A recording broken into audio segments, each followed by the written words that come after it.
Welcome, everyone. Thanks for joining us to the session on the fourth wave of open data, how generative AI will impact open data, and vice versa, how open data is informing generative AI.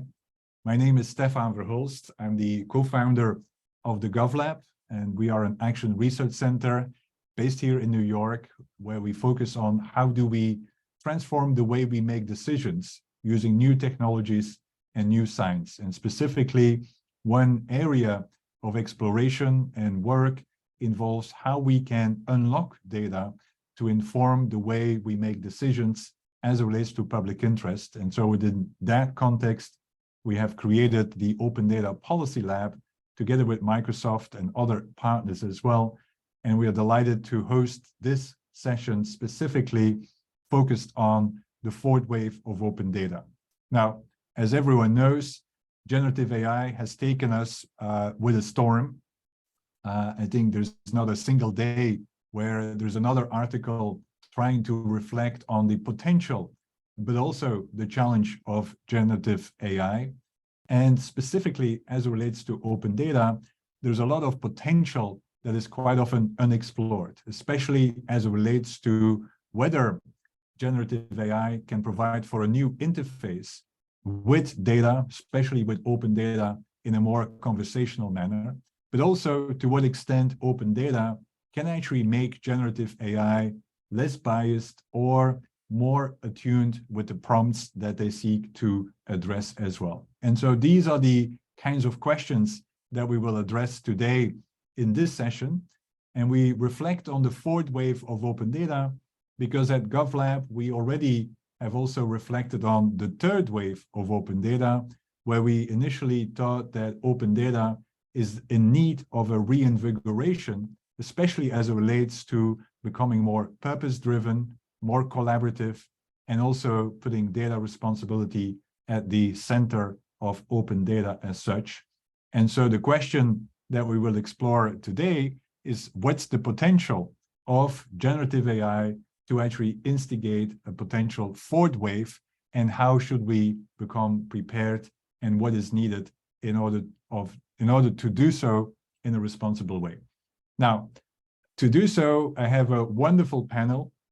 And again, Sam, if you could perhaps put the slide back up, a wonderful panel of distinguished panelists that will reflect on some of the issues as it relates to open data and generative AI. And here today, we have Oliver Weiss, who is the Chief Data Officer of the Department of Commerce in the US, and calling us in from Washington, DC.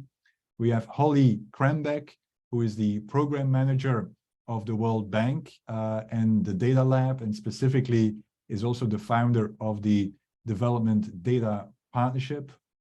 And then we have Hubert Béroche, who's calling in from Paris, where he is the founder of Urban AI, a think tank on how AI can transform urban environments.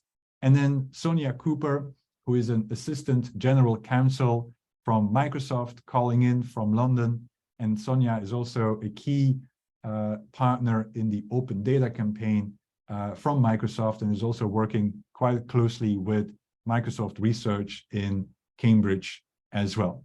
So with that, as you can see, we have an amazing panel that will explore the variety of questions associated with generative AI and with open data. And Sam, perhaps if we could close the slide so that we can have a panel conversation as such. Now, before I will go through the panel, just a few housekeepings. First of all, if you have a question, feel free to put the question in the Q&A function, and I will try to be diligent and look at the Q&A, the questions that you post in the Q&A function here on a regular basis. Also, if you have a question for a particular panelist, make sure that you indicate which panelist you would like to have your question answered. Also, feel free to introduce yourself in the chat so that we also have an understanding on the audience and have a sense on where you're calling from, and also whether there are particular kind of topics that you are interested in. as such, and to answer the first question with regard to whether the recording will be publicly available. We will indeed share the recording afterwards together with a blog that will summarize some of the key findings and the key insights that our panelists are sharing here today as well. So with that, we are off to a roll and eager to engage here our panelists. And let me start with Oliver. And so Oliver, you're in charge at the Department of Commerce to really start thinking about how do you enhance the experience of open data. And again, the Department of Commerce has a massive amount of data and is one of the biggest contributors to the open data portal. And so eager to get your sense, Oliver, on what you see the potential is of generative AI as it relates to open data, specifically as it relates to enabling a new experience, a new interface with open data as such. Over to you, Oliver. Yeah, thanks very much, Stefan. And thanks for spurring this conversation, which I think is a very important one. So as you mentioned, I'm the Chief Data Officer for the Department of Commerce, which has within it some of the most major data collectors and publishers in the world. So we have NOAA, which is probably the premier environmental data publisher. We have the Census Bureau, which people are familiar with, the Bureau of Economic Analysis. And there's a conversation emerging amongst the people I'm talking to is, one is how do we use AI, or should we use AI and mass market AI technologies within government to advance service delivery efficiency. Then there's a conversation happening of how does the government facilitate responsible AI to promote the benefits of it to the economy, but also to mitigate the risks. But then there's like, I think a very major third current, which is government creates an awful amount, a huge amount of content. And as a data agency, that content is data. And how do we prepare that data in such a way that it can take advantage of the huge potential for these technologies to advance our data democratization goals, but also at the same time ameliorate the risks. So I think we're already seeing there's examples of what can be the huge potential upside of these technologies and also the downside. In the upside potential are interfaces where a user can simply start chatting with an AI bot about questions that open data can answer. And instead of being fed back text, they actually get data visualizations. And indeed, I've seen these demos of these applications in the works. So you can start asking questions like, please tell me the counties in California that are projected to have the most rainfall, and you get a map. Now show me the interaction between that and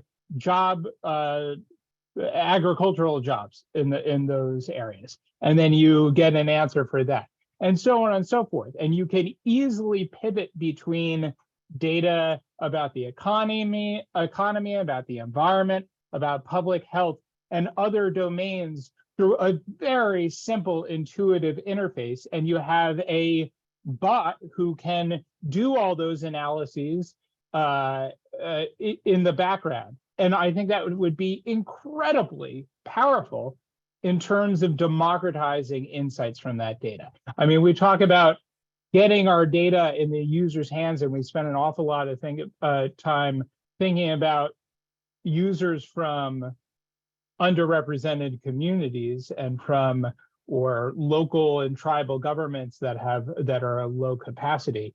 Technologies like that would rapidly close the equity gap in terms of what you have now of those parties that do have the ability and the capabilities of accessing insights from public data and those that do not. So I think that's an enormously powerful frontier that we should definitely push. But on the other side of the equation, if there is a public expectation that a user can use these technologies to gain insights from the public data, but the data isn't in a format that it can be crawled and interpreted by these models, one, and two, the models or the applications don't have built in the functionality to show the provenance in that data, or to show that or is able to retrieve data from authoritative sources rather than some erroneous junk on the internet, or I think in the future, maliciously placed misinformation from an adversary, which is something that could definitely happen, then we got some real problems on our hands. And there's organizational risks to our institution that I work for if the trust in the integrity of that data is undermined. And going further, I would say there's risk to society at large if faith in the integrity of public data is undermined. And I'd say that's about as important a pillar to a functional democracy as rule of law or anything else. And right now, if we did some early experiments, if you go to any of the mass market LLM tools, ChatGPT and others, and you tell me, put in simple prompts like, tell me about Washington, D.C. or Suitland, Maryland, where the census is located, you get wrong information that looks like it's accurate census information, but because the census data actually doesn't find its way into the Common Crawl training set, those models retrieve that data from secondary and tertiary sources, so Wikipedia and others.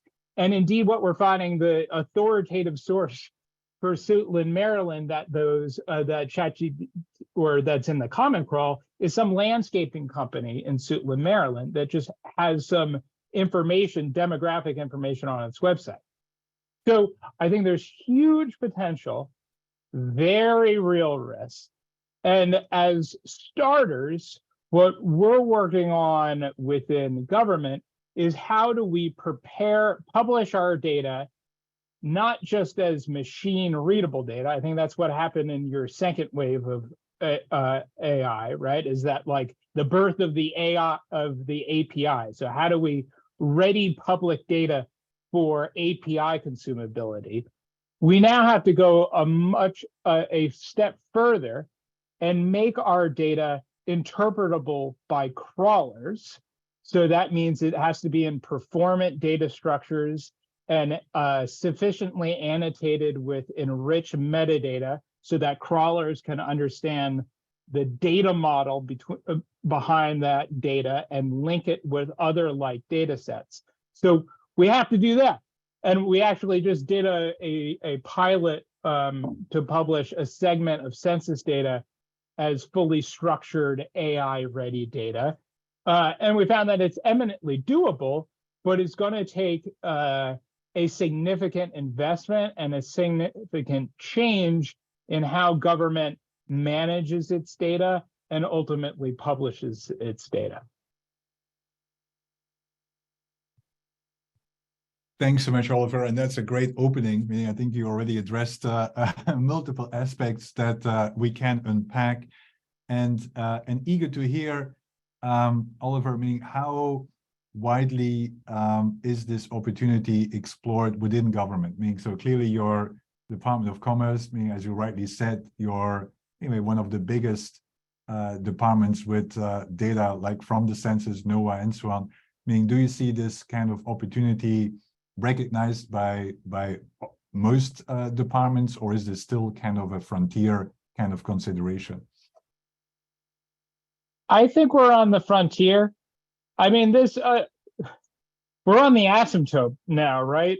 And there's new developments every week happening. So,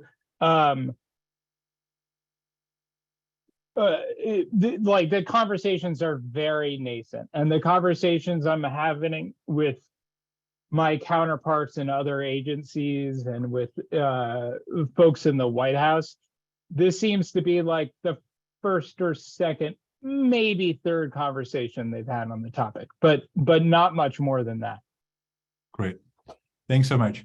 Let's go to Holly. And so Holly, of course, you're also looking into how do we leverage data, quite often less open data, right? Such as private sector data to inform decisions and issues as it relates to development. And so you're one of the pioneers as it relates to creating data partnerships with the private sector on accessing their data for public interest objectives.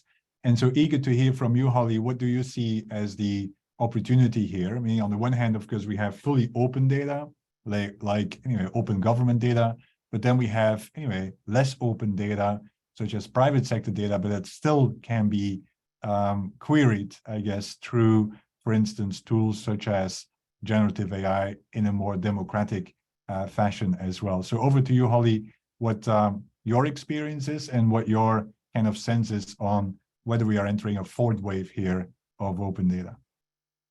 Oh, thanks. Well, I guess first I should clarify that our work with generative AI so far has focused on open data and World Bank data, because using generative AIs and sending through private sector data raises a whole can of worms about data licensing and setting up secure programming environments and how do you pay for them. And so, and if there are any data partners on the call, don't worry.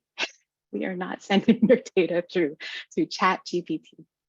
Okay, with that said, what we are very interested in is leveraging generative AI, not just to make our open data more accessible, but to make these data more usable.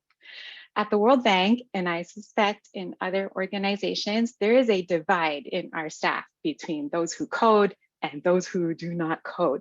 And we have this huge brain trust of amazing economists and statisticians and engineers who do not code.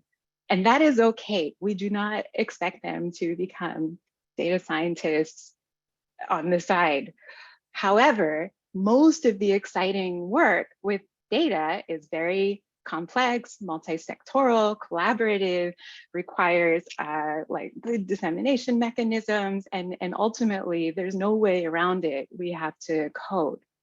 So we've been using generative AI to help unleash our enormous brain trust so that the bar to go from no code to being an awesome Python data scientist is very small.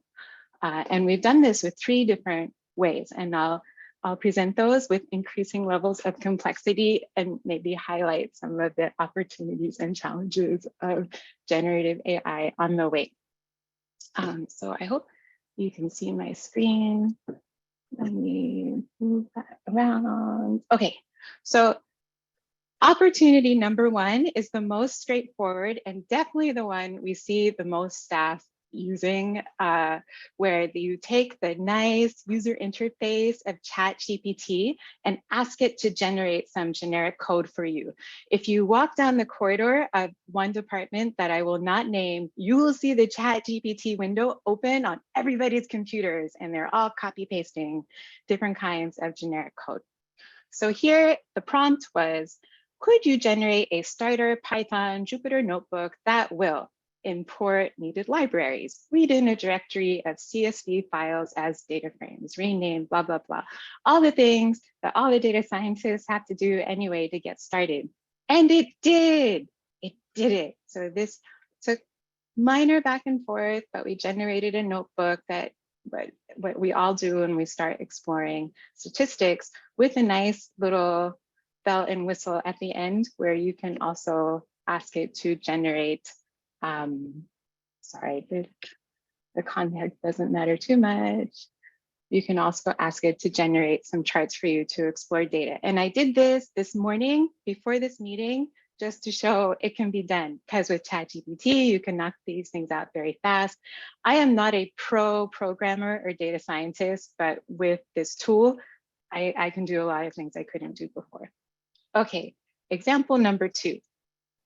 This is more interesting, where rather than just leverage ChatGPT to write generic code, you use the OpenAI APIs, where in this case, I made a notebook where you can pull in a data set, and then you just take the data set's metadata, the names of the columns, where the data set is located, maybe some header data, or if it's sensitive, synthetic data. And then you run with that, you would run a query to the OpenAI API to generate Python code for you, but code that includes your column headers, your file locations, so that in one notebook, in this case, I use the Starbucks directory for fun, you can enter your question, it will generate code that you can run on your own data set that you didn't upload and is safely in your environment. And then you can run the code, but I should warn you, running code that is generated by a third entity without looking at it is super dangerous. So we just like danger, do not run code that you didn't look at, and then you can knock out pretty things. So again, this notebook, I think pre-March 1st, when these AI, APIs came out, I could not have done this, and now it was not so hard. And what's cool is I was actually able to use this in my job. So supporting our Syria Economic Monitor team, they are interested in doing an analysis of tree cover loss. And so I was able to do that. And this notebook, I did not write it. I used that little coffee code I just showed you to write this notebook and generate the analysis that I needed, including this chart, which normally would take someone a long time. But again, we just lowered the bar significantly. So the last one, and this is, so this, yeah, you can, yeah. The last opportunity is to use these language learning models to explore large corpuses of your own data. And this is what I think Oliver was alluding to. How can we make statistics from his department more accessible? And he also noted that it's changing weekly, and oh my God, it is changing daily. So just to illustrate, this is the page for the pandas library. Everybody's heard of pandas. Everyone uses pandas. Look, the GitHub statistic, it's starred like 40,000 times. Everybody loves pandas. And this thing is updated monthly, right? There are always updates to pandas. Now, LangChain, you may not have heard of LangChain because LangChain did not exist before October last year. But LangChain is the set of language learning models that we can use to link our own data sets and information to the generative AIs.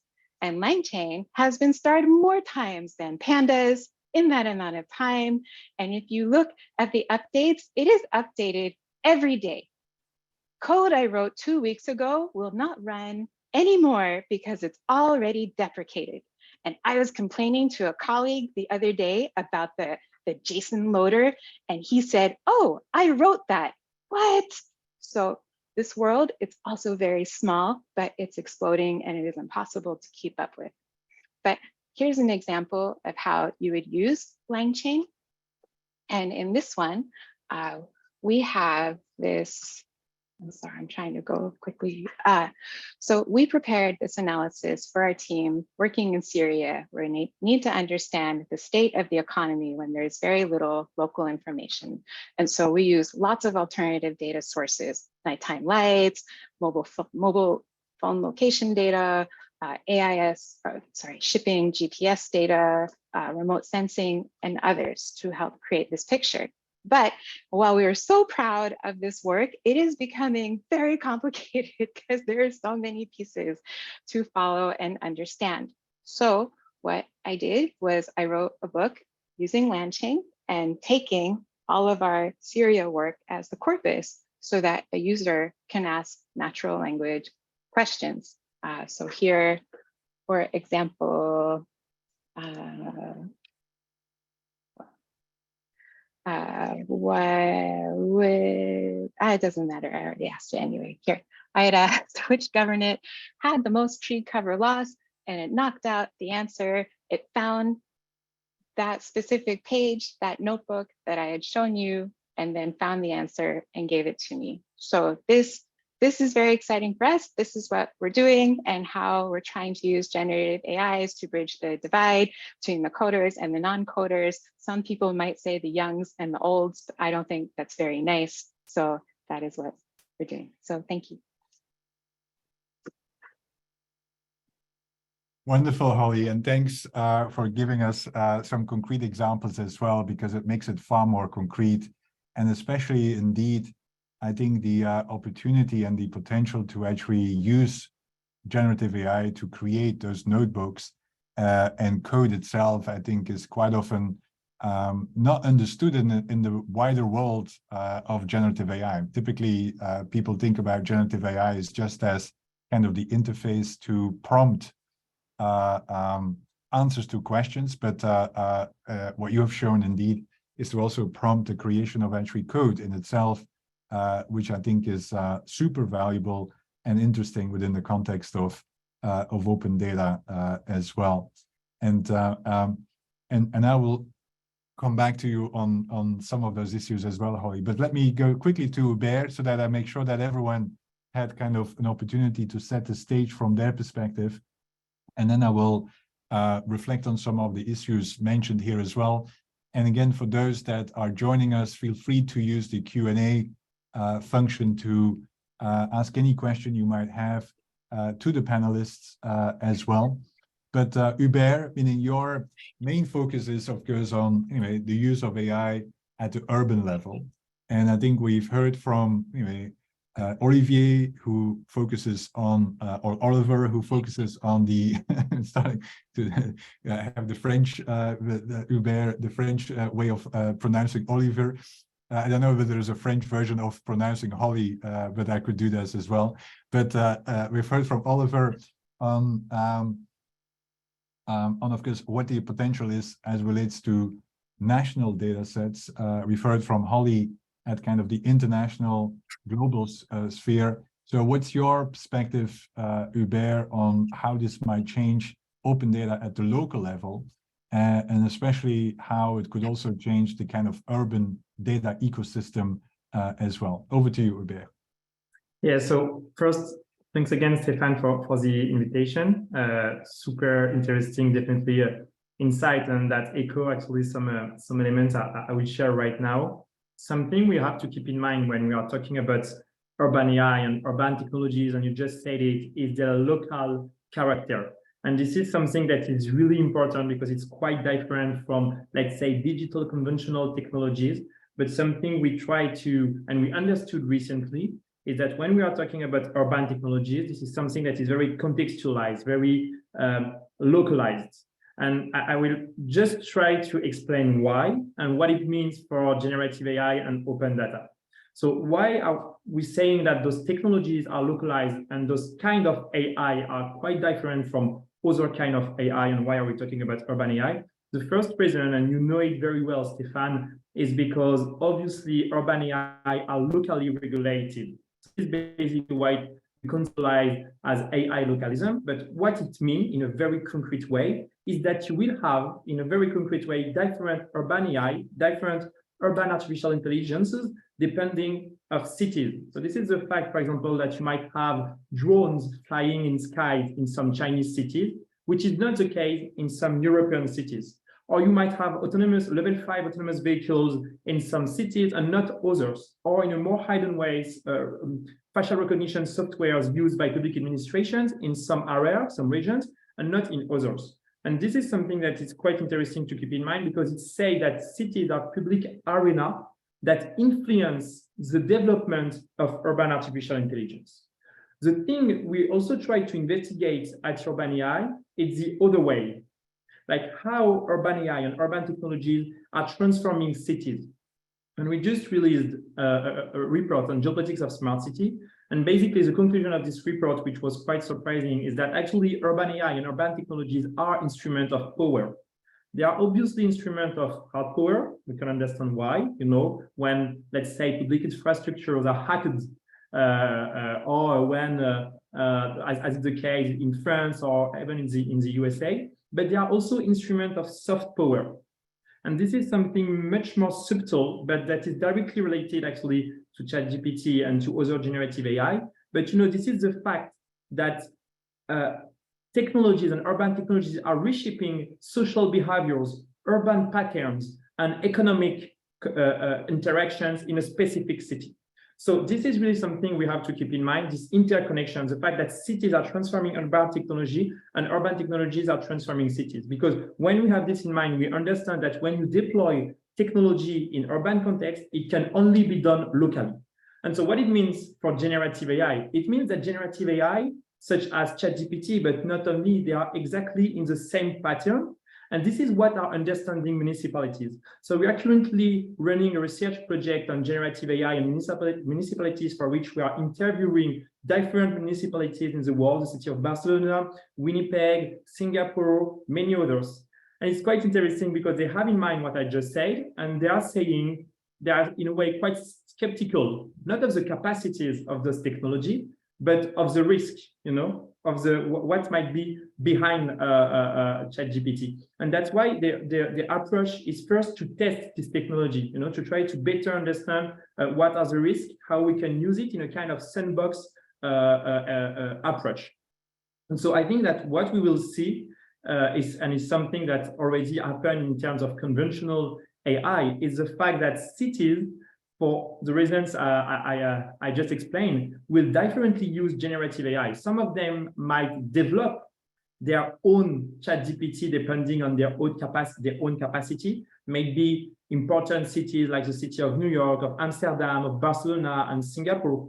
Others might cooperate to create kind of open source algorithms or tools to use also related technologies, and others might accept, to depend on other cities and other regions in a very geopolitical way of seeing those connections. So I think that this is really something that we have to keep in mind, this kind of urban innovation, which is quite different from classical innovation.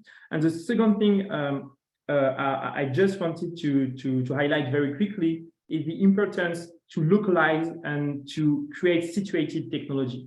Because, for example, Oliver were talking about how to interface, how to use, let's say, generative AI to interface vast amounts of data, which is an amazing case study, because we know that we have much more, more data than the whole humanity can absorb it.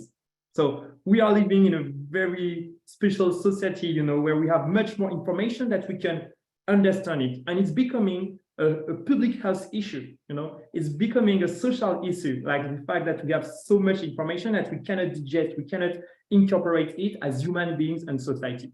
So here definitely, and this is what was explaining Oliver, we have the possibility to translate, to filter all those information in a human-centric way.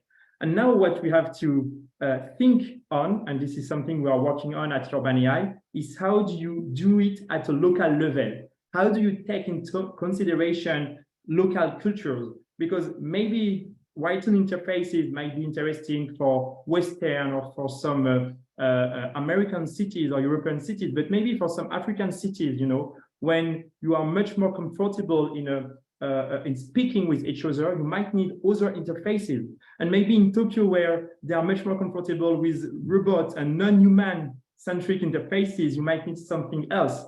So I think here again, we have something very stimulating, interesting to think about, which is how to adapt this technology differently, depending on different local contexts for political and geopolitical reasons. Thanks so much, Hubert, and thanks also for bringing in the whole issue of need to think about the interface as well, right? So we need to think about the input, which is the data. Think about some of the risks when you start applying it, but also what's the role of the interface, especially at the local level. And actually, we had discussion yesterday where someone was making the argument is that open data portals have not changed the last 5 years, right? And it's still a very hard kind of interface, mainly dealing with Holly's community, is that quite often it's an interface only open to the coders, right? And not to the ones that do not code. And the question here is, of course, whether this provides an opportunity to actually transform this whole data portal kind of environment, but also invite others indeed to actually have access to some of the data, including anyway, managing, right, data, because to a large extent, the question is whether generative AI is actually a way to deal with information overload that actually, anyway, gives you the answer as opposed to you having to go through all the information to get the answer to a large extent. And again, there's a lot of, going to Sonia, there's a lot of potential here, and eager to hear from you, Sonia, what, of course, you're at the forefront here in Microsoft, both as, anyway, connections with OpenAI, but also with Bing, of course, whether you have seen kind of distinctive applications, especially as it relates to applications that leverage either open data or could be used for advancing the open data ecosystem, and whether you anyway have seen globally some kind of trends that are worthwhile or important for this audience to know. Over to you, Sonia. Thank you, Stefan. Yes, well, we're at a really exciting time. I think generative AI does really have the potential to transform how we work with open data. As some of the examples already discussed, actually, it makes it easier to discover data, to analyze data, to process data. And so essentially makes it easier to put that data to work to start to solve societal economic challenges, improve productivity, and really enhance our ability to learn and reason. So as these AI applications develop, we'll see that it does help us engage more effectively with data in a way that is democratized. And as has already been mentioned, these conversational interfaces really make it easier for people not familiar with data science or even really working with data to explore open data portals and use everyday language to analyze data. Also, applications of generative AI will allow us to clean and process that data. And so AI can be used to create the metadata for images. It can also be used to compare text descriptions alongside the images to see whether those descriptions are correct. I think another interesting use of generative AI in relation to open data is the use of generative AI to actually generate synthetic data. So based on the patterns underlying in the original data, you can start to make more data openly available, addressing some of the concerns that you might otherwise have if you wanted to release that original data set as open data. So in Bing Chat, for example, you can use the conversational functionality to find data sets for a particular problem and ask data-related questions. And just to Oliver's point, actually, in Bing Chat, you can actually identify provenance for a particular data set, because Bing Chat works by combining traditional search with a large language model. So you have the ability of having that conversational interface, but because you still have the traditional search engine, it incorporates links into the chat response. And so you're able to identify a particular source where you can look at the provenance of that data. So there are ways in which you can use these tools. Also, there's a feature that's the Discover feature in Bing Chat that allows you to analyze the data that's actually presented on the web page. And interestingly, Bing will start to prompt particular questions that you might want to ask, suggest topics. And so that really helps the user start to interact and engage with that data. We've also got many AI-driven features in Excel, which allow you to explore open data more effectively, it can start to automate the process of structuring that data, and it can enrich the data. In our business analytics tool, Power BI, we can use AI to automatically recognize patterns in that data to generate insights and visualizations and help users identify trends in that data. And then with our cognitive services, which are AI-powered tools that include natural language processing and image recognition, these are all services where you can start to analyze and interpret open data sets more effectively. And so generative AI will definitely enable us to use open data more effectively and ultimately drive innovation. Oh, you're on mute, Stefan. Yes, thanks, Sonia, for that. And how do you respond to some of the concerns that were raised by, for instance, Oliver as well? Is that clearly, while there are a lot of opportunities here to discover, engage with data in new ways, clearly there are massive risks as well. And I think already mentioned that potentially it might be gamed. It might you might actually have kind of adversaries misusing the tool. So what's the how do you respond to some of those kinds of concerns in general? Yeah, I mean, Oliver's concerns are absolutely correct in that, we use the metaphor co-pilot at Microsoft for these generative AI tools because they are tools. And I think it's very important to have that human oversight to actually be able to interrogate that data by ensuring that you're looking at the provenance of that data and look at the outputs and don't just look at those outputs with, and automatically assume they're correct. We do need to continue to interrogate the data, and actually generative AI will allow us to interrogate that data more effectively. It will allow us to kind of identify whether the content being used is fake, for example. So on the one hand, if we are overly reliant on the outputs without human insight, that's definitely a problem. But actually generative AI helps us also to address some of the concerns that Oliver mentioned. Great, interesting. And yeah, Oliver, back to you. And again, there are already some questions, but let me go quickly another round here. And Oliver, first of all, anyway, any reactions to what you've heard would be welcome. And again, I want to make sure that this is a conversation amongst all of us here. But also eager to hear from you on indeed to what extent is actually generative AI an opportunity to deal with some of the challenges that you've raised itself, right?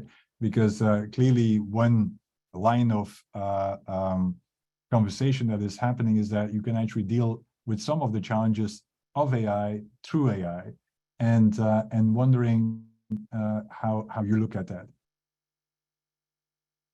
Yeah.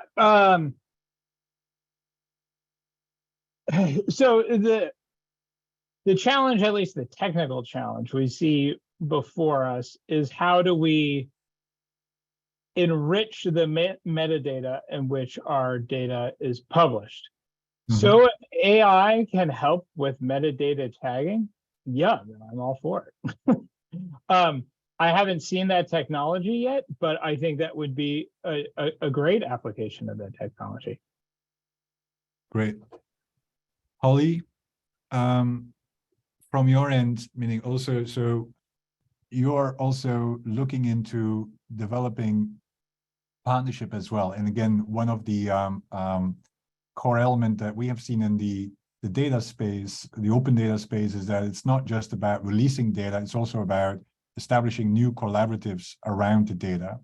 And I wonder from your end, Holly, whether you feel that generative AI actually allows for better collaboration. I mean, to a large extent, it's also what Sonia was referring to. It actually might require new collaborations, including collaborations with actually people that have a certain domain expertise that can vouch for some of the answers as well before it is being shared. And so eager to hear from you, Holly, and does this affect how you structure collaborations now that you actually have additional tools as well? And of course, you've been focusing mainly on the coding side, but also kind of on the interface side. Yes. In my land, when we think about collaborations, we usually think of it in terms of different legal entities working with each other. But actually, the nuance here, I guess I showed the example of the Syria book, which we prepared for the team responsible for the biannual Syria Economic Monitor. We cannot continue producing the insights for their monitor forever. Our goal as a lab is to build the capacity of this team to be able to continue generating and improving upon those insights themselves. So every time we produce one of these data goods, the last step is to train the team to take the books and run with them. When I said this to the project manager, he said, but do we need to know Python? And I said, yes. And this was a problem. So in terms of facilitating collaborations, that's the first piece. As Sonia mentioned, it lowers the barriers to use of these data, because maybe you need to learn a little Python, but honestly, not that much compared to before. This is now quickly becoming a reasonable skill, so that, like I said before, you can unleash this amazing corpus of expertise of engineers, economists, statisticians, and other domain experts. But the other piece too that extends well outside our borders, because this work we produce, we want it to be usable by everybody, the governments we work with, the NGOs and the beneficiaries. And because this lowers the barrier, this means it's more opportunities to work together, so that, yeah, I think that. Great. Yeah, no, that's great. And so Hubert, meaning we heard from Sonia that this is really about kind of co-pilot, right? So co-design, co-development, which is also why which is similar to what I guess I asked Holly, is that who are the pilots that need to be in the cockpit to actually make sure that the airplane goes into the right direction.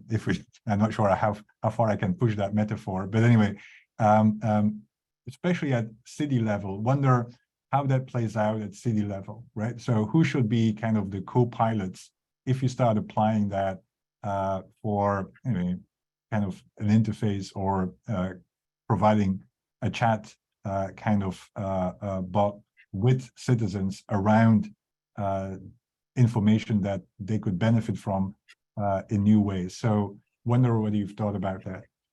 Yeah, just before answering your question, I just wanted to, in a way, not answer, but elaborate on an element shared by Sonia. Because so at the moment, Sonia talked about synthetic data, and I'm really happy she did it, because with ChatGPT, when we are talking about generative AI and Midjourney and etc., we always have in mind text generator, image generator, sometimes graph generator, but not so much synthetic data. And again, in my field, which is urban AI, this is quite promising, because it's what we have to keep in mind is that urban data is like, it's very complicated to have urban data. You know, we have a kind of scarcity in this domain for several reasons.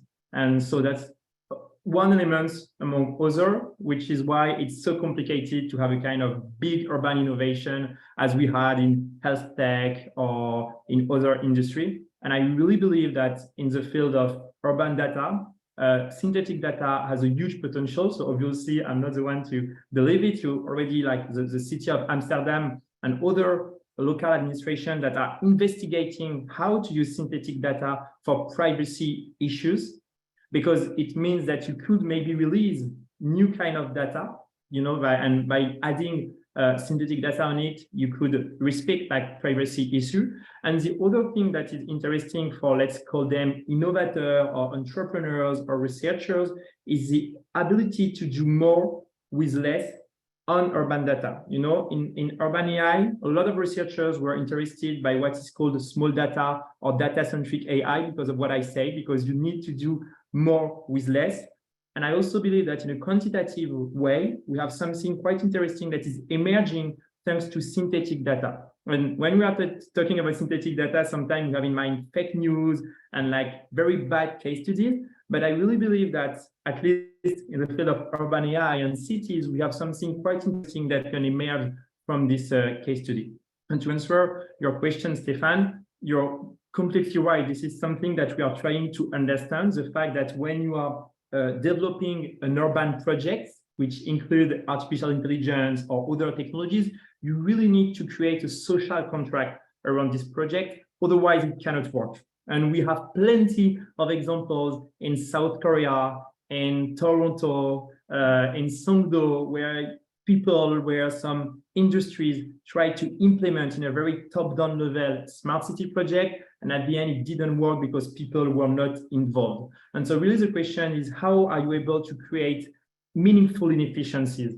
Meaning, how are you, this is a concept from Eric Gordon, and so how are you able to create social contract around the deployment, the implementation, the design of a specific technology? And I really believe that around generative AI, and let's call them like textual interfaces or other kind of interfaces, we have something super interesting to do to involve people and to take them into consideration in the development of those technology, and not just to impose them an interface that they might not use because of digital illiteracy or because of many other elements.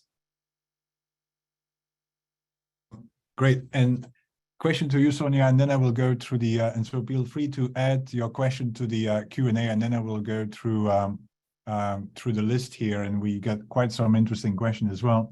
But one question also for you, Sonia, I think it's interesting that Hubert picked up the aspect of synthetic data and the potential of generative AI to create synthetic data, but to a large extent, generative AI creates new data by just, anyway, leveraging generative AI as well, and wondering anyway how this ultimately how this will evolve, right?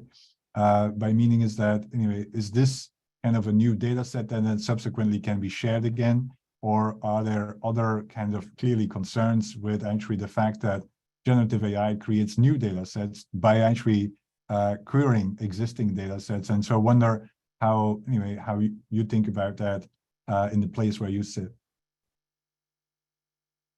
So I don't think there should be an over-reliance on generative AI kind of replacing open data and being the source of data. I mean, it can create synthetic data. It can extrapolate from data patterns to create, missing data from larger data sets. But I think ultimately, what is needed is open data for increased ability to engage with that data using generative AI. And we've previously, for example, looked at issues concerning trust and how trust fostered in data ecosystems can encourage more data sharing, more data publishing.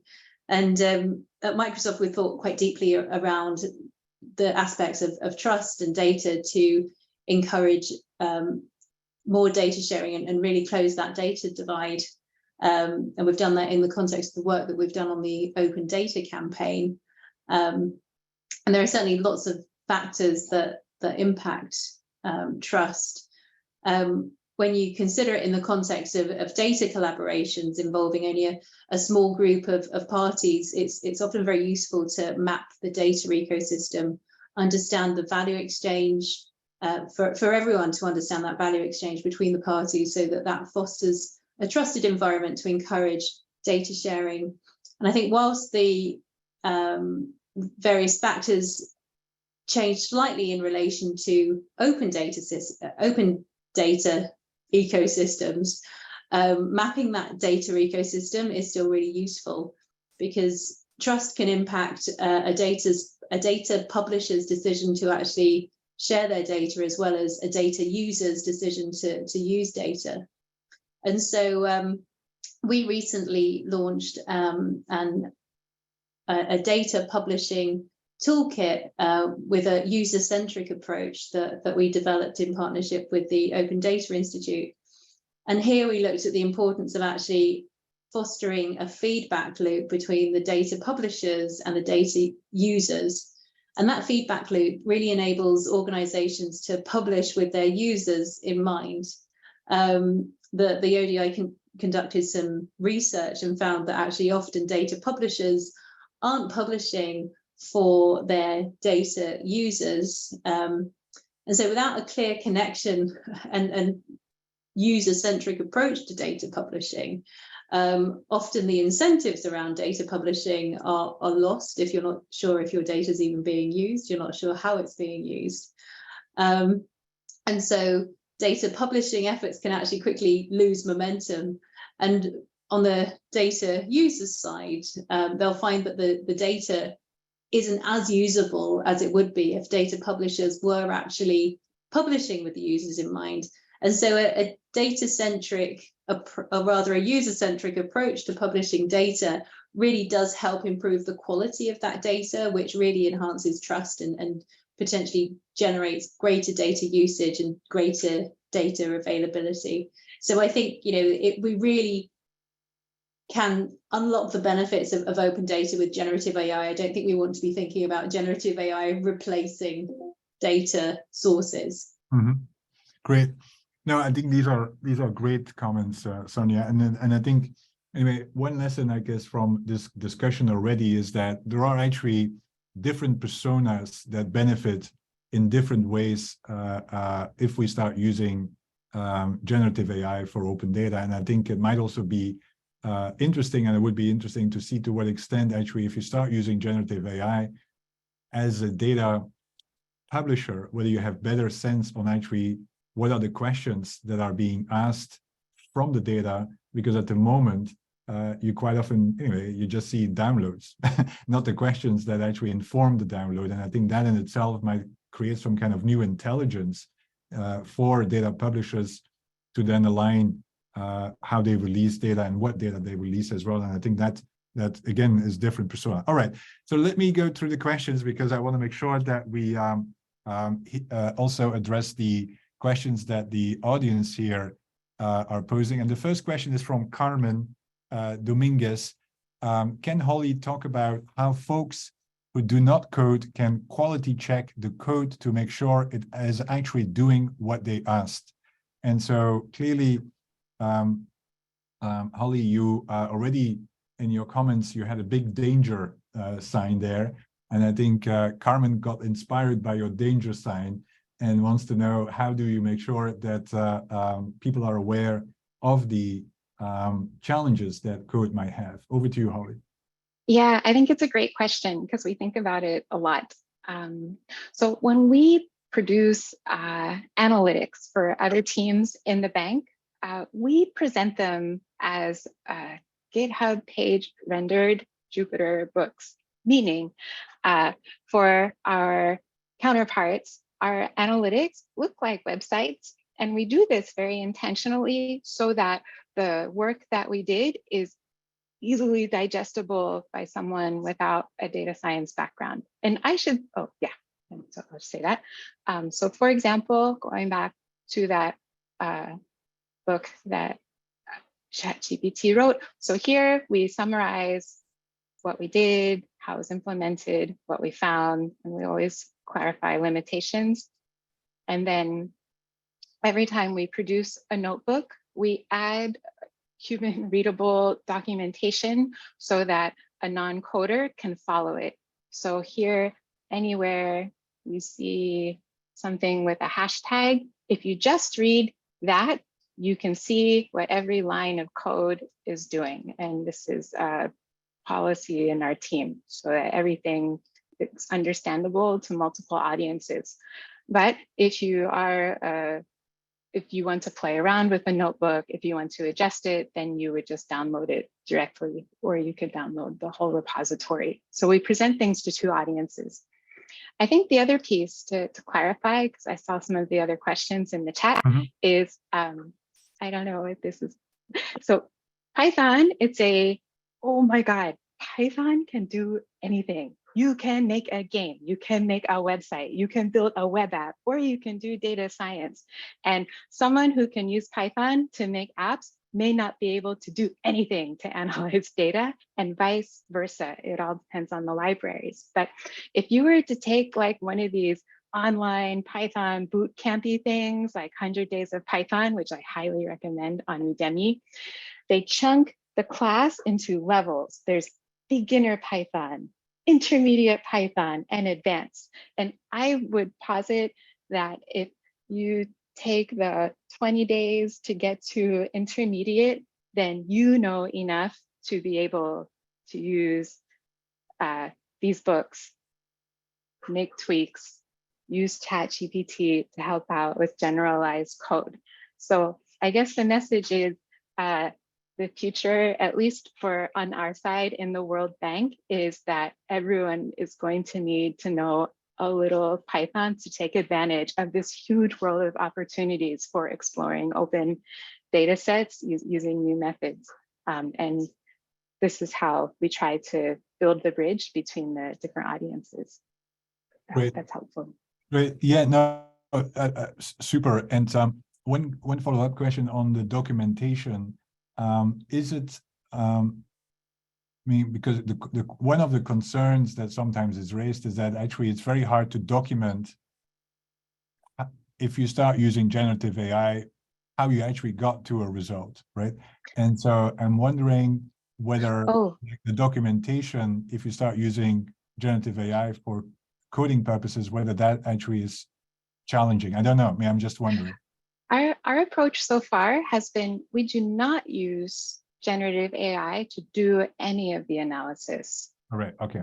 Yeah. We use generative AI to create code that we can use to run analyses on our own data, which is actually very different, because by just generating the code, we can read it, we can see what it's doing, and we can tweak it. But we have not thrown things over the wall just to receive a result without knowing how it was created. Great, cool. Other questions from Wilfreda, and unfortunately, I think she had to leave. But and Oliver, you indicated you're willing to answer that. So, as we understand the risks, especially the ethical consideration, does open data amplify, or generative AI, I guess, amplify those risks, or does it mitigate them as well? And so this is really about, you know, if we know the risks, but is open data actually amplifying it, or using generative AI for open data?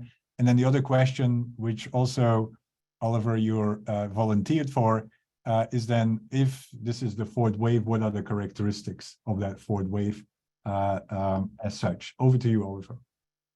Sure, and I'll do the second one first, because it kind of winds up to the other one. The way, just putting on like a technology focus, I think the first wave is the technology is the photocopier, right? And with the photocopier, you can have FOIL laws, or Freedom of Information Act laws. And basically you have to prepare the data in books on 8.5 by 11 paper that can be photocopied. In the next wave, you have the birth of the API as the technology, and the data has to be published as machine readable, that is as a CSV rather than a PDF, or something where a computer can parse the data in the columns, right? I think now where we are is that we have to publish our data as machine interpretable.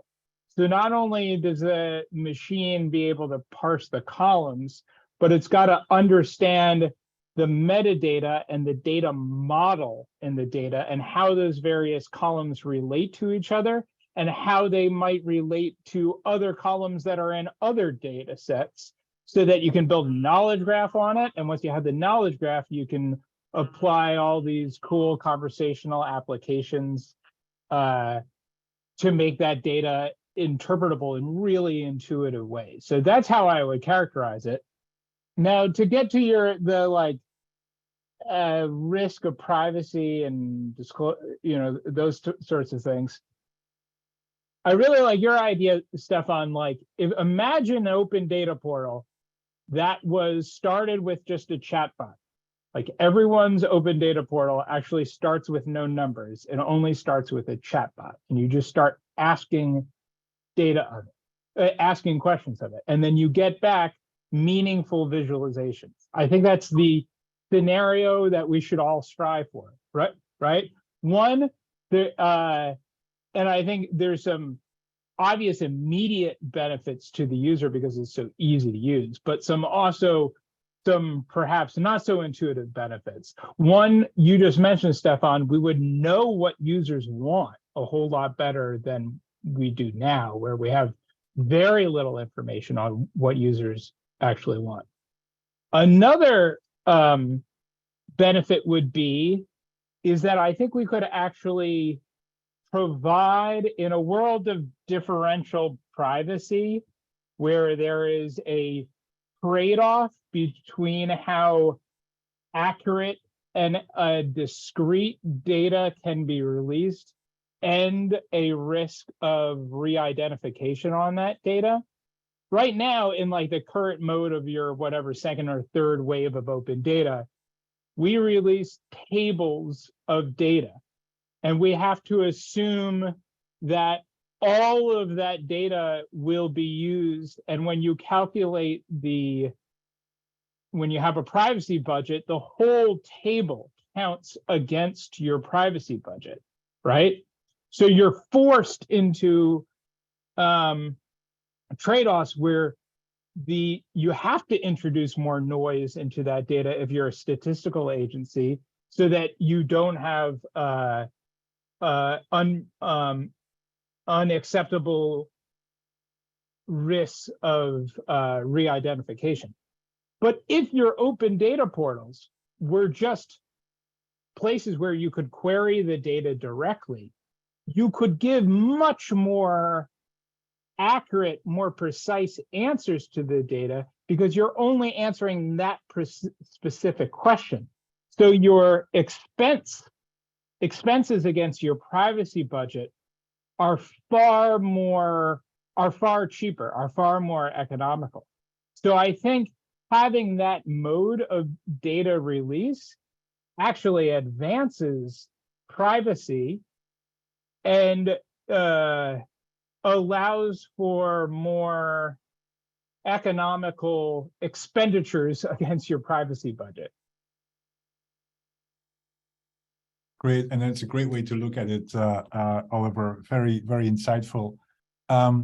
Brennan Lake is asking, when generative AI is being used to analyze data for high-stakes use cases, such as public health, and we just, anyway, went through a pandemic where, of course, data was used all the time for informing the pandemic, for instance. What human roles should be in place to audit the methods used and the validity of the results? And how might generative AI be used to better identify and rectify bias in the data set? So it goes back a little bit to the co-pilot kind of question on, anyway, what's the oversight that is required when you start using data? And I don't know whether there are any volunteers that want to answer that. If not, I'm going to volunteer, Sonia, whether you have any ideas about oversight of actually the use of those kinds of data sets for high profile cases where clearly the impact might be higher. Yeah, I mean, I'm not as familiar with some of those use cases and the high risk environments, you know, for example, in healthcare, but certainly the need for human oversight is definitely increased in that case. And there's definitely in the healthcare sector regulation that would enable the adoption of those protocols. But I think, for example, I can think of one Microsoft product, which, or rather it was a Microsoft research tool, which enabled researchers to, or radiologists in research to delineate tumors more effectively using image recognition. But you would never use that output without human oversight. It really needs the radiologist to review the output. So I hope that helps. I think it was just one scenario. Yeah, no, I think that's definitely interesting, and yeah, so I think it's an issue of exactly how, anyway, how do you make decisions, I guess, based upon the insight that you get. And then that's a question I have for all of you, is to what extent does actually, I mean, one key element with open data, of course, is that, you know, open data is kind of solves the first mile of problem, right? Access to data. But then, anyway, question is, does it also solve the last mile of problem on how you then go from insight to action, right? And of course, that's where the risk might be, is that you get insight and then you, anyway, for the case of radiologist, you make a diagnosis and an action that that might not be the sufficient one. So perhaps that's a hard question for all of you, but wondering, has ChatGPT also opportunities to actually inform the decision cycle in new ways, and how do you need to structure that? Assuming that ChatGPT clearly lowers access to insight, but does it also increase kind of challenges on how you then start using that insight? I don't know, Hubert, I hope my question was clear, but it's about how does, anyway, how do you make sure that then the insight used emerging from the query, for instance, anyway, gets integrated with the adequate oversight or with an understanding that is required as such? No, it totally makes sense, and I think it also allows me to link with what Sonia told earlier when she was talking about trust, because I think it's really all about trust when we are considering those technology, taking into consideration that we have a tendency to over-trust some technologies, also depending on their interfaces, because of several cognitive mechanisms, bias. But the fact is that at the end, you might over-trust ChatGPT because of how it is designed. So it's also something we can keep in mind to say that this technology, for several reasons, is not perfect and might deliver bias and imperfect and incomplete answers. And when you know it, this is maybe something you should integrate in your interface, instead of having an interface that is like very clear, perfect, like it was a kind of perfect answer. So I think that in the design, we have a kind of responsibility when we are imagining and developing those technologies. Like, okay, where do we put trust? And taking into consideration that for several reasons, people might over-trust this technology. And the second thing, it's about having new skills. But this is something you already write on, Stefan, and I know that a lot of cities are working on it. Like, it's okay, it's about asking better questions, but it's also about knowing which kind of question you can ask and which kind of question you cannot ask for privacy issues or for other issues. So I think that with the arrival of all these technologies, ChatGPT, new interfaces, what needs to be done is to gain new skills which maintain our agency. This is really important. Like, we are not just consuming a technology, we are keeping our agency, and we are able to evaluate this technology and not just to use it. Great. Thanks for that, Hubert. Next question, Oliver, is the garbage in, garbage out question. And so wonder whether you have kind of a response there on, anyway, if the quality of the data is already low, anyway, what can we assume then with regard to the output? So over to you, Oliver. I think you answered the question in your question. Sorry, I should have made it more complicated. Garbage in, garbage out. I mean, that's the way it always works. I think what's kind of interesting, what's maybe a nuance to that, is that with LLMs or generative LLMs, the machine can learn language actually with kind of garbage data, and that's okay. But then you need to then apply that functionality through a lang chain, as Holly mentioned that concept, or some other way, such as like a general search function, such as Sonia mentioned, to the actual quality non-garbage data that you want to retrieve in the result. So just a little nuance on that. Great. Then there's a question with regard to opportunities for different sectors, right? Meaning, like Sonia already referred to, clearly the health sector, there's AI has proven to be extremely valuable. And so wonder, Holly, whether you, meaning of course you work in the development sector, it seems like there's a lot of opportunity there, whether there are particular kind of sectors that you feel are more, could benefit more from having access to generative AI as such, or not access, but using generative AI. I would like to know the answer to that as well. On May 24th, our lab is organizing an event called Bring Your Own Bot, where we are inviting staff from all the units in the bank to come out of the woodwork and show us how they've been experimenting with generative AIs in their work.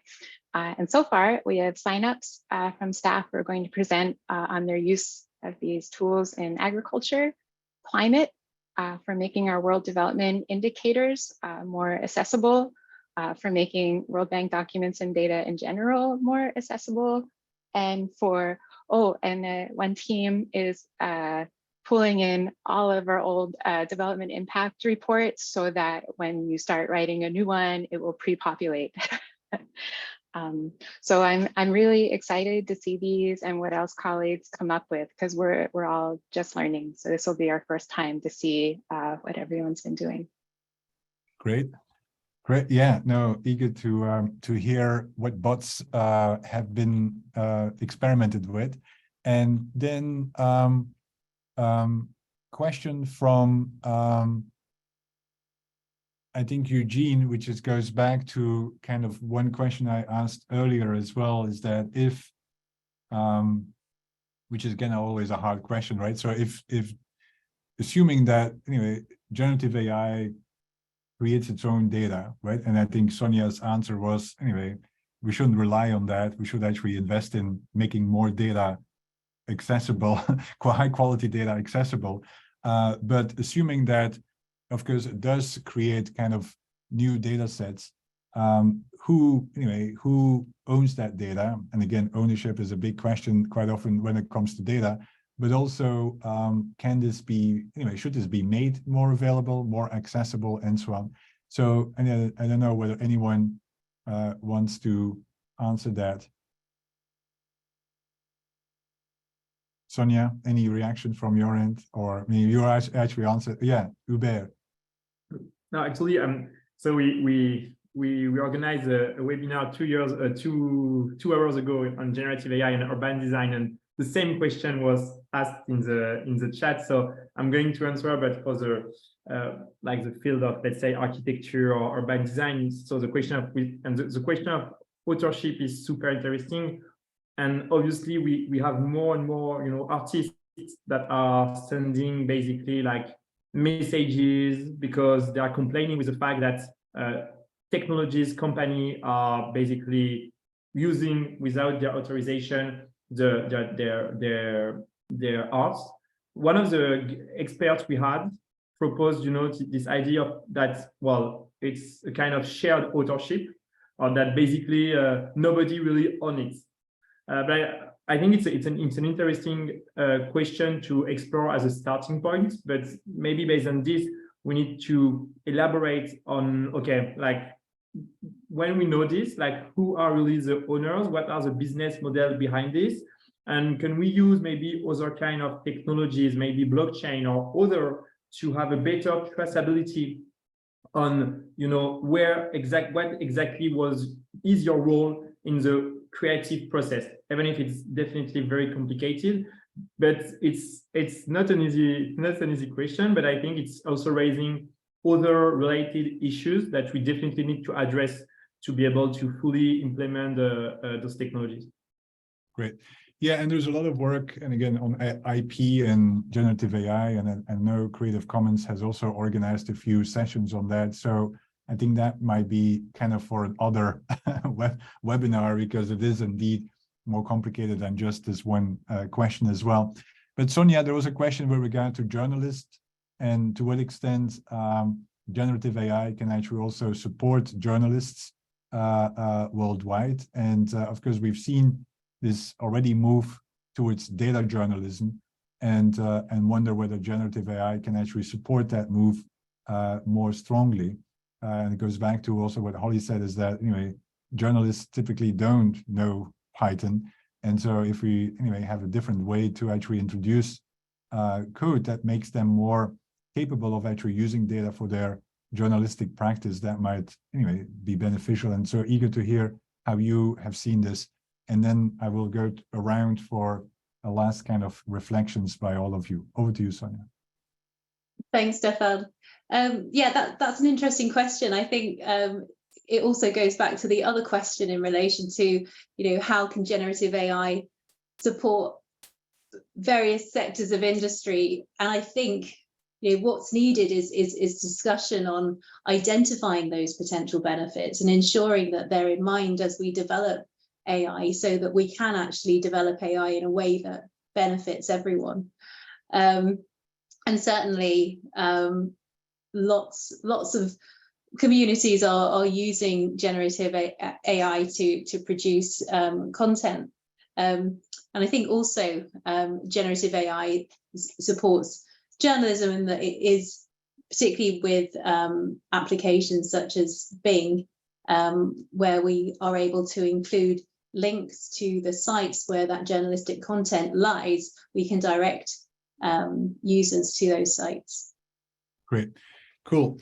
And I think we answered most of the questions either sideways or otherwise, except for perhaps the AI. And again, it goes back to kind of applications. And again, that might be hard given the panel here, but whether AI is being used for kind of risk assessment of criminal behavior, which is of course predictive policing, predictive kind of aspects, which is where a lot of the conversation about AI is placed. So I don't know, Sonia, have you seen users in that context as well? To predict criminal behavior, that sounds quite dangerous. So it is kind of anyway, it is the whole topic, of course, of to what extent AI can be used for that as well. But it is indeed challenging. All right, so let me, assuming this is one of the first panels that we are organizing, and so eager to hear from all of you as kind of the last 4 minutes that we have, is that if we are developing an agenda around open data and generative AI, what would be one topic that we need to make sure is added to our agenda to explore the relationship between open data and generative AI? What is, from your point of view, kind of a priority to focus on as we are moving into the fourth wave of open data? Oliver, I don't know whether you want to reflect on kind of the one key priority for an agenda around generative AI and open data that we should make sure we address in the next set of panels, or that the community of open data should start focusing on? Yeah, and I'm pulling up some notes here. So I think there's, I'm going to give you two priorities, because I think there's stuff government needs to, and by taking open data, I'm going to probably narrow that to open data released by government. Right. So, or let's expand it, be open data. Open data publishers need to do certain things, and industry needs to do certain things. I think the top thing that open data publishers need to do, which are predominantly governments, is they need to publish their data as structured, metadata enriched data so that crawlers can interpret that data and link those data in knowledge graphs. That's what government has to do. What industry has to do is promote public data integrity norms in their applications. And that includes having the clear provenance and citation of the data returned in models, right? And then secondly, and I think I'm speaking on my personal capacity here, but disclosure of the training data sets on which those data sets are, how they're developed. Great, thanks, Oliver. Holly, top priority for further exploration?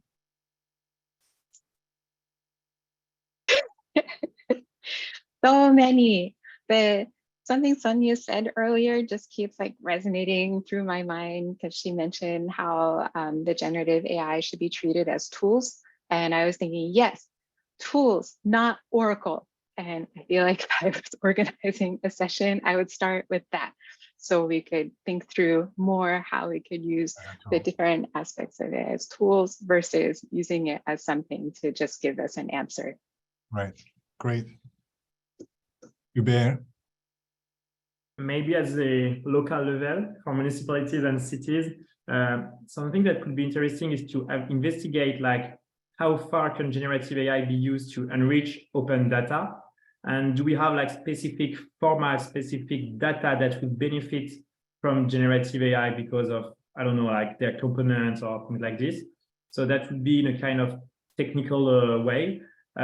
Maybe something else that could be quite interesting to investigate is like, but I know that it's already in your agenda, but how can people use generative AI to have better access to this open data, to this information through different interfaces, not only textual, but maybe other kind of interfaces. And last thing, because it's something we are investigating and it's quite important for us, it's about social contracts. So, but how can you co-develop, let's not say technological milestones such as generative AI, but at least tools that are based on such technological milestone, like how can they be really co-developed and co-owned by different stakeholders with sometimes different and opposed and interest and temporalities. Like how do you really bring everybody in the table around the table, because we know that this is what really matters when we are talking about urban innovation. So how can we do it with and for generative artificial intelligence? Great. Sonia, you have the last word, no pressure. Thanks. So I think based on this conversation, I think, it's clear we're at a time of huge opportunity, and really, I think to be able to maximize that opportunity, what I'd really like to see on the agenda is a discussion of what those benefits are across industry. How can we really make generative AI work for everyone? And I think that discussion would be really valuable. Great, wonderful. Sonia, Holly, Hubert, Oliver, thanks so much for sharing your wisdom. I learned a lot. And as always, this is such a pleasure to have you reflect on the issues of open data, but also how generative AI can be a tool, as Holly and Sonia indeed have reflected, to actually democratize data and the use of data for public interest purposes as well. Thanks so much. And we will share the video widely, but also we will try to extract some of the top level insights. Perhaps we will use generative AI on the, no, I'm joking, on the transcript. But thanks so much for sharing the wisdom, and be in touch. Bye-bye.